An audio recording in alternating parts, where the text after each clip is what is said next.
एक विशेष स्थान बनाया है। 2022 यानी भारत द्वारा दुनिया की पांचवी सबसे बड़ी अर्थव्यवस्था का मुकाम हासिल करना। 2022 यानी भारत द्वारा 220 करोड़ वैक्सीन का अविश्वसनीय आंकड़ा पार करने का रिकॉर्ड। 2022 यानी भारत द्वारा निर्यात का 400 बिलियन डॉलर का जादुई आंकड़ा पार कर जाना।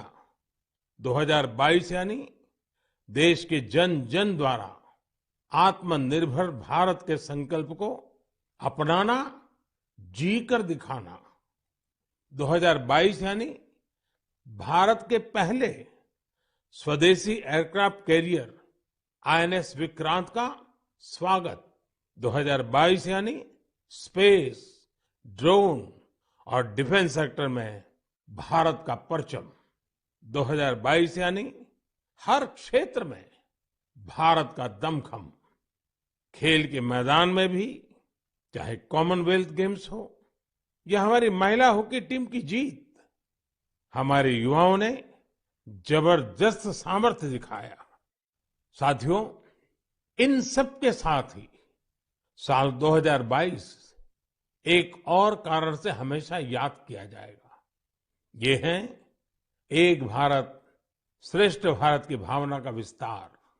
देश के लोगों ने एकता और एकजुटता को सेलिब्रेट करने के लिए भी कई अद्भुत आयोजन किए। गुजरात के माधवपुर मेला हो, जहां रुक्मिणी विवाह और भगवान कृष्ण के पूर्वोत्तर से संबंधों को सेलिब्रेट किया जाता है, या फिर काशी तमिल संगमम हो, इन पर्वों में भी एकता के कई रंग दिखे। 2022 में देशवासियों ने एक और अमर इतिहास लिखा है। अगस्त के महीने में चला हर घर तिरंगा अभियान, भला कौन भूल सकता है। वो पल थे, हर देशवासी के रोंगटे खड़े हो जाते थे। आजादी के 75 वर्ष के इस अभियान में पूरा देश तिरंगामय हो गया। 6 करोड़ से ज्यादा लोगों ने तो तिरंगे के साथ सेल्फी भी भेजी। आजादी का ये अमृत महोत्सव अभी अगले साल भी ऐसे ही चलेगा, अमृत काल के निमित्त को और मजबूत करेगा। साथियों, इस साल भारत को G20 समूह की अध्यक्षता की जिम्मेदारी भी मिली है। मैंने पिछली बार इस पर विस्तार से चर्चा भी की थी। साल 2023 में हमें G20 के उत्साह को नई ऊंचाई पर लेकर जाना है। इस आयोजन को एक जन आंदोलन बनाना है। मेरे प्यारे देशवासियों, आज दुनिया भर में धूमधाम से क्रिसमस का त्योहार भी मनाया जा रहा है। ये जीसस क्राइस्ट के जीवन, उनकी शिक्षाओं को याद करने का दिन है। मैं आप सभी को क्रिसमस की ढेर सारी शुभकामनाएं देता हूं। साथियों, आज हम सभी के श्रद्धेय अटल बिहारी वाजपेयी जी का जन्मदिन भी है। वे एक महान राजनेता थे, जिन्होंने देश को असाधारण नेतृत्व दिया। हर भारतवासी के हृदय में उनके लिए एक खास स्थान है। मुझे कोलकाता से आस्था जी का एक पत्र मिला है। इस पत्र में उन्होंने हाल की अपनी दिल्ली यात्रा का जिक्र किया है। वे लिखती हैं कि इस दौरान उन्होंने पीएम म्यूजियम देखने के लिए समय निकाला। इस म्यूजियम में उन्हें अटल जी की गैलरी खूब पसंद आई। अटल जी के साथ वहां खींची गई तस्वीर तो उनके लिए यादगार बन गई है। अटल जी की गैलरी में हम देश के लिए उनके बहुमूल्य योगदान की झलक देख सकते हैं। इंफ्रास्ट्रक्चर हो, शिक्षा या फिर विदेश नीति, उन्होंने भारत को हर क्षेत्र में नई ऊंचाइयों पर ले जाने का काम किया। मैं एक बार फिर अटल जी को हृदय से नमन करता हूं। साथियों, कल 26 दिसंबर को वीर बाल दिवस है और मुझे इस अवसर पर दिल्ली में साहिबजादा जोरावर सिंह जी और साहिबजादा फतेह सिंह जी की शहादत को समर्पित एक कार्यक्रम में शामिल होने का सौभाग्य मिलेगा। देश साहिबजादे और माता गुजरी के बलिदान को हमेशा याद रखेगा। मेरे प्यारे देशवासियों, हमारे यहाँ कहा जाता है, सत्यम किम प्रमाणम, प्रत्यक्षम किम प्रमाणम। यानी सत्य को प्रमाण की आवश्यकता नहीं होती, जो प्रत्यक्ष है उसे भी प्रमाण की आवश्यकता नहीं होती। लेकिन बात जब आधुनिक मेडिकल साइंस की हो तो उसमें सबसे महत्वपूर्ण होता है प्रमाण, एविडेंस। सदियों से भारतीय जीवन का हिस्सा रहे योग और आयुर्वेद जैसे हमारे शास्त्रों के सामने एविडेंस बेस्ड रिसर्च की कमी हमेशा हमेशा एक चुनौती रही है। परिणाम दिखते हैं लेकिन प्रमाण नहीं होते हैं। लेकिन मुझे खुशी है कि एविडेंस बेस्ड मेडिसिन के युग में अब योग और आयुर्वेद आधुनिक युग की जांच और कसौटियों पर भी खरे उतर रहे हैं। आप सभी ने मुंबई के टाटा मेमोरियल सेंटर के बारे में जरूर सुना होगा। इस संस्थान ने रिसर्च, इनोवेशन और कैंसर केयर में बहुत नाम कमाया है। इस सेंटर द्वारा की गई एक इंटेंसिव रिसर्च में सामने आया है कि ब्रेस्ट कैंसर के मरीजों के लिए योग बहुत ज्यादा असरकारी है। टाटा मेमोरियल सेंटर ने अपनी रिसर्च के नतीजों को अमेरिका में हुई बहुत ही प्रतिष्ठित ब्रेस्ट कैंसर कॉन्फ्रेंस में प्रस्तुत किया है। इन नतीजों ने दुनिया के बड़े बड़े एक्सपर्ट्स का ध्यान अपनी तरफ खींचा है, क्योंकि टाटा मेमोरियल सेंटर ने एविडेंस के साथ बताया है कि कैसे मरीजों को योग से लाभ हुआ है। इस सेंटर की रिसर्च के मुताबिक योग के नियमित अभ्यास से ब्रेस्ट कैंसर के मरीजों की बीमारी के फिर से उभरने और मृत्यु के खतरे में 15% तक की कमी आई है। भारतीय पारंपरिक चिकित्सा में यह पहला उदाहरण है जिसे पश्चिमी तौर तरीकों वाले कड़े मानकों पर परखा गया है। साथ ही यह पहली स्टडी है जिसमें ब्रेस्ट कैंसर से प्रभावित महिलाओं में योग से क्वालिटी ऑफ लाइफ के बेहतर होने का पता चला है। इसके लॉन्ग टर्म बेनिफिट्स भी सामने आए हैं। टाटा मेमोरियल सेंटर ने अपनी स्टडी के नतीजों को पेरिस में हुए European society of medical oncology में उस सम्मेलन में प्रस्तुत किया है। साथियों, आज के युग में भारतीय चिकित्सा पद्धतियां जितनी ज्यादा एविडेंस बेस्ड होगी उतनी ही पूरे विश्व में उनकी स्वीकार्यता बढ़ेगी। इसी सोच के साथ दिल्ली के एम्स में भी एक प्रयास किया जा रहा है। यह हमारी पारंपरिक चिकित्सा पद्धतियों को वैलिडेट करने के लिए 6 साल पहले centre for integrative medicine and research की स्थापना की गई। इसमें लेटेस्ट मॉडर्न टेक्निक्स और रिसर्च मेथड्स का उपयोग किया जाता है। यह सेंटर पहले ही प्रतिष्ठित अंतर्राष्ट्रीय जर्नल्स में 20 पेपर प्रकाशित कर चुका है। अमेरिकन कॉलेज ऑफ कार्डियोलॉजी के जर्नल में प्रकाशित एक पेपर में सिंकपी से पीड़ित मरीजों को योग से होने वाले लाभ के बारे में बताया गया है। इसी प्रकार न्यूरोलॉजी जर्नल के पेपर में माइग्रेन में योग के फायदों के बारे में बताया गया है।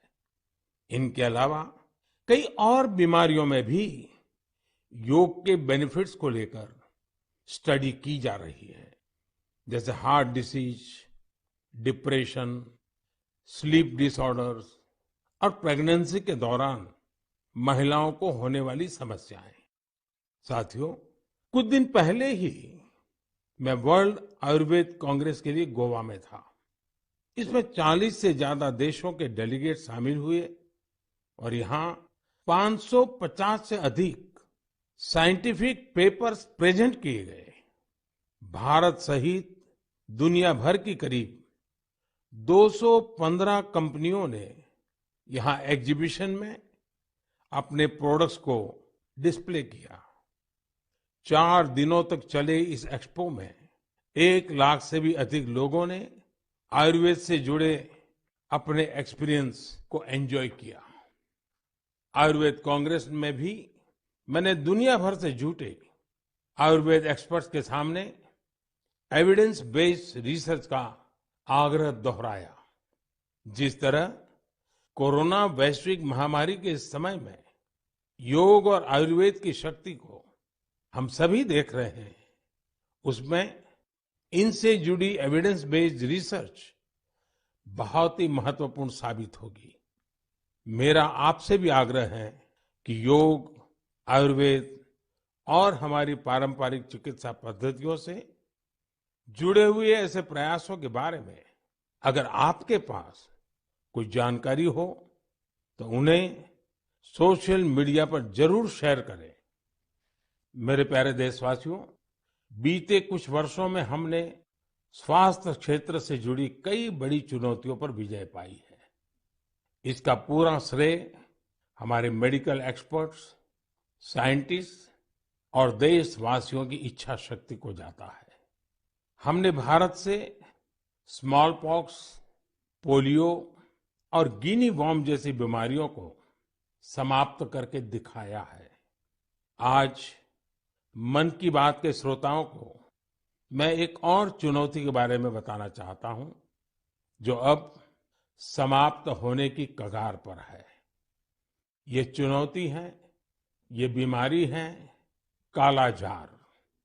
इस बीमारी का परजीवी सैंड फ्लाई यानी बालू मक्खी के काटने से फैलता है। जब किसी को कालाजार होता है तो उसे महीनों तक बुखार रहता है, खून की कमी हो जाती है, शरीर कमजोर पड़ जाता है और वजन भी घट जाता है। यह बीमारी बच्चों से लेकर बड़ों तक किसी को भी हो सकती है, लेकिन सबका प्रयास से कालाजार नाम की ये बीमारी अब तेजी से समाप्त होती जा रही है। कुछ समय पहले तक कालाजार का प्रकोप 4 राज्यों के 50 से अधिक जिलों में फैला हुआ था, लेकिन अब ये बीमारी बिहार और झारखंड के 4 जिलों तक ही सिमट कर रह गई है। मुझे विश्वास है बिहार, झारखंड के लोगों का सामर्थ्य, उनकी जागरूकता इन 4 जिलों से भी कालाजार को समाप्त करने में सरकार के प्रयासों को मदद करेगी। कालाजार प्रभावित क्षेत्रों के लोगों से भी मेरा आग्रह है कि वो 2 बातों का जरूर ध्यान रखें। एक है सैंड फ्लाई या बालू मक्खी पर नियंत्रण और दूसरा जल्द से जल्द इस रोग की पहचान और पूरा इलाज। कालाजार का इलाज आसान है। इसके लिए काम आने वाली दवाएं भी बहुत कारगर होती हैं। बस आपको सतर्क रहना है। बुखार हो तो लापरवाही ना बरतें और बालू मक्खी को खत्म करने वाली दवाइयों का छिड़काव भी करते रहें। जरा सोचिए, हमारा देश जब कालाजार से भी मुक्त हो जाएगा तो ये हम सभी के लिए कितनी खुशी की बात होगी। सबका प्रयास की इसी भावना से हम भारत को 2025 तक टीबी मुक्त करने के लिए भी काम कर रहे हैं। आपने देखा होगा, बीते दिनों जब टीबी मुक्त भारत अभियान शुरू हुआ तो हजारों लोग टीबी मरीजों की मदद के लिए आगे आए। ये लोग निक्षय मित्र बनकर टीबी के मरीजों की देखभाल कर रहे हैं, उनकी आर्थिक मदद कर रहे हैं। जन सेवा और जन भागीदारी की यही शक्ति हर मुश्किल लक्ष्य को प्राप्त करके ही दिखाती है। मेरे प्यारे देशवासियों, हमारी परंपरा और संस्कृति का माँ गंगा से अटूट नाता है।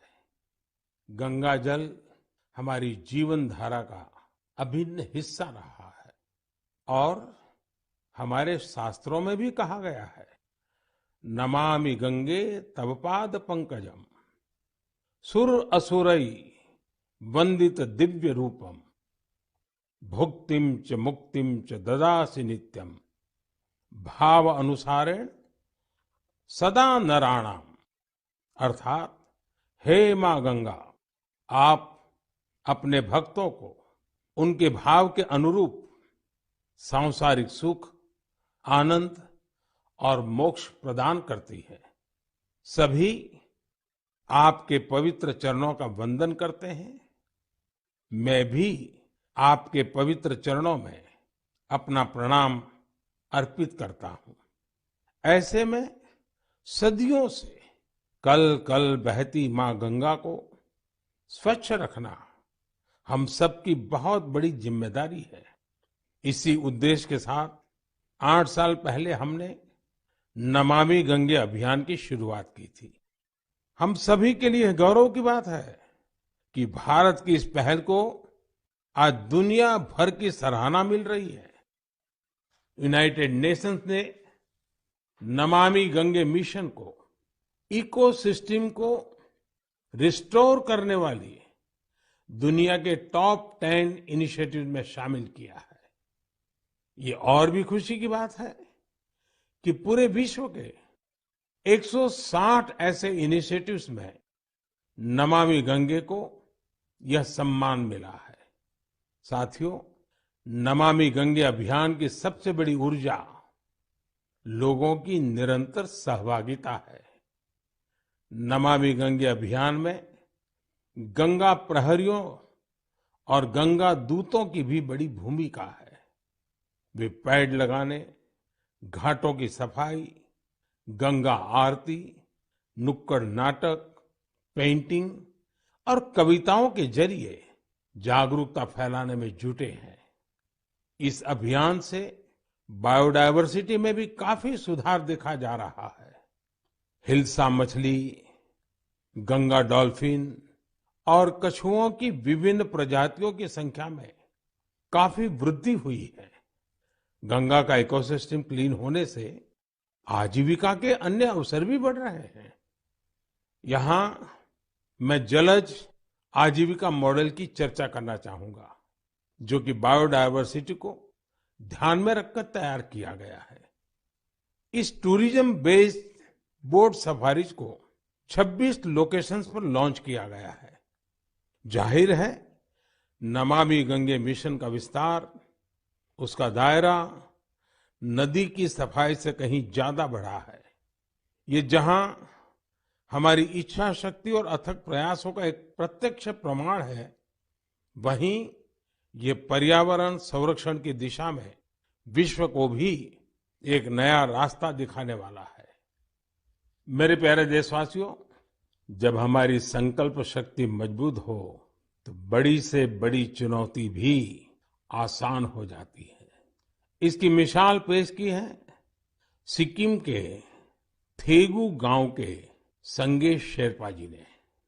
ये पिछले 14 साल से 12,000 फीट से भी ज्यादा की ऊंचाई पर पर्यावरण संरक्षण के काम में जुटे हुए हैं। संगे जी ने सांस्कृतिक और पौराणिक महत्व का सोमगो लेक, उसे स्वच्छ रखने का बीड़ा उठा लिया है। अपने अथक प्रयासों से उन्होंने इस ग्लेशियर लेक का रंग रूप ही बदल डाला है। साल 2008 में संगे शेरपा जी ने जब स्वच्छता का यह अभियान शुरू किया था, तब उन्हें कई मुश्किलों का सामना करना पड़ा, लेकिन देखते ही देखते उनके इस नेक कार्यों में युवाओं और ग्रामीणों के साथ ही पंचायत का भी भरपूर सहयोग मिलने लगा। आज आप अगर सोमगो लेक को देखने जाएंगे तो वहां चारों ओर आपको बड़े-बड़े गार्बेज बिन्स मिलेंगे। अब यहाँ जमा हुए कूड़े कचरे को रिसाइकलिंग के लिए भेजा जाता है। यहाँ आने वाले पर्यटकों को कपड़े से बने गार्बेज बैग्स भी दिए जाते हैं ताकि कूड़ा कचरा इधर उधर न फेंके। अब बेहद साफ सुथरी हो चुकी इस झील को देखने हर साल करीब 5 लाख पर्यटक यहाँ पहुंचते हैं। सोमगो लेक के संरक्षण के इस अनूठे प्रयास के लिए संगे शेरपा जी को कई संस्थाओं ने सम्मानित भी किया है। ऐसी ही कोशिशों के बदौलत आज सिक्किम की गिनती भारत के सबसे स्वच्छ राज्यों में होती है। मैं संगे शेरपा जी और उनके साथियों के साथ साथ देश भर में पर्यावरण संरक्षण के नेक प्रयास में जुटे लोगों की भी हृदय से प्रशंसा करता हूं। साथियों, मुझे खुशी है कि स्वच्छ भारत मिशन आज हर भारतीय के मन में रच बस चुका है। साल 2014 में इस जन आंदोलन के शुरू होने के साथ ही इसे नई ऊंचाइयों पर ले जाने के लिए लोगों ने कई अनूठे प्रयास किए हैं और ये प्रयास सिर्फ समाज के भीतर ही नहीं बल्कि सरकार के भीतर भी हो रहे हैं। लगातार इन प्रयासों का परिणाम ये है, कूड़ा कचरा हटने के कारण, बिन जरूरी सामान हटने के कारण दफ्तरों में काफी जगह खुल जाती है, नया स्पेस मिल जाता है। पहले जगह के अभाव में दूर दूर किराए पर दफ्तर रखने पड़ते थे। इन दिनों ये साफ सफाई के कारण इतनी जगह मिल रही है कि अब एक ही स्थान पर सारे दफ्तर बैठ रहे हैं। पिछले दिनों सूचना और प्रसारण मंत्रालय ने भी मुंबई में, अहमदाबाद में, कोलकाता में, शिलांग में, कई शहरों में अपने दफ्तरों में भरपूर प्रयास किया और उसके कारण आज उनको 2-2, 3-3 मंजिलें पूरी तरह नए सिरे से काम में आ सके ऐसी उपलब्ध हो गई। ये अपने आप में स्वच्छता के कारण हमारे संसाधनों का ऑप्टिमम यूटिलाइजेशन का उत्तम अनुभव आ रहा है। समाज में भी, गांव-गांव, शहर-शहर में भी, उसी प्रकार से दफ्तरों में भी ये अभियान देश के लिए भी हर प्रकार से उपयोगी सिद्ध हो रहा है। मेरे प्यारे देशवासियों, हमारे देश में अपनी कला संस्कृति को लेकर एक नई जागरूकता आ रही है, एक नई चेतना जागृत हो रही है। मन की बात में हम अक्सर ऐसे उदाहरणों की चर्चा भी करते हैं जैसे कला, साहित्य और संस्कृति समाज की सामूहिक पूंजी होते हैं। वैसे ही इन्हें आगे बढ़ाने की जिम्मेदारी भी पूरे समाज की होती है। ऐसा ही एक सफल प्रयास लक्षद्वीप में हो रहा है। यहाँ कल्पेनी द्वीप पर एक क्लब है, कुमेल ब्रदर्स चैलेंजर्स क्लब। ये क्लब युवाओं को स्थानीय संस्कृति और पारंपरिक कलाओं के संरक्षण के लिए प्रेरित करता है। यहाँ युवाओं को लोकल आर्ट, कोलकली, परिचाकली, किलिपाट्टू और पारंपरिक गानों की ट्रेनिंग दी जाती है। यानी पुरानी विरासत नई पीढ़ी के हाथों में सुरक्षित हो रही है, आगे बढ़ रही है। और साथियों, मुझे खुशी है इस प्रकार के प्रयास देश में ही नहीं विदेश में भी हो रहे हैं। हाल ही में दुबई से खबर आई कि वहां के कालारी क्लब ने Guinness book of world records में नाम दर्ज किया है। कोई भी सोच सकता है कि दुबई के क्लब ने रिकॉर्ड बनाया तो जो भारत से क्या संबंध। दरअसल ये रिकॉर्ड भारत की प्राचीन मार्शल आर्ट कलारियापट्टू से जुड़ा है। ये रिकॉर्ड एक साथ सबसे अधिक लोगों के द्वारा कलारी के प्रदर्शन का है।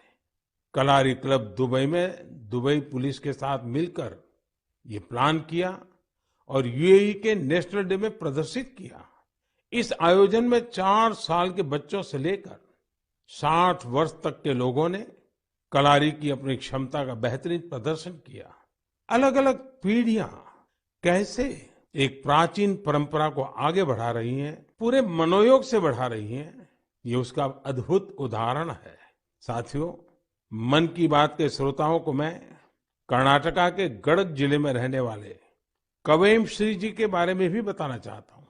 कवेम श्री दक्षिण में कर्नाटका की कला संस्कृति को पुनर्जीवित करने के मिशन में पिछले 25 वर्षों से अनवरत लगे हुए हैं। आप कल्पना कर सकते हैं कि उनकी तपस्या कितनी बड़ी है।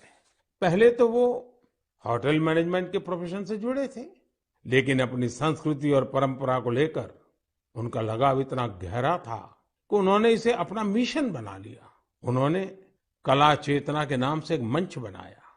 ये मंच आज कर्नाटका के और देश विदेश के कलाकारों के कई कार्यक्रम आयोजित करता है। इसमें लोकल आर्ट और कल्चर को प्रमोट करने के लिए कई इनोवेटिव काम भी होते हैं। साथियों, अपनी कला संस्कृति के प्रति देशवासियों के उत्साह अपनी विरासत पर गर्व की भावना का ही प्रकटीकरण है। हमारे देश में तो हर कोने में ऐसे कितने ही रंग बिखरे हैं। हमें भी उन्हें सजाने, संवारने और संरक्षित करने के लिए निरंतर काम करना चाहिए। मेरे प्यारे देशवासियों, देश के अनेक क्षेत्रों में बांस से अनेक सुंदर और उपयोगी चीजें बनाई जाती हैं। विशेष रूप से आदिवासी क्षेत्रों में बांस के कुशल कारीगर कुशल कलाकार है। जब से देश ने बैम्बू से जुड़े अंग्रेजों के जमाने के कानूनों को बदला है, इसका एक बड़ा बाजार तैयार हो गया है।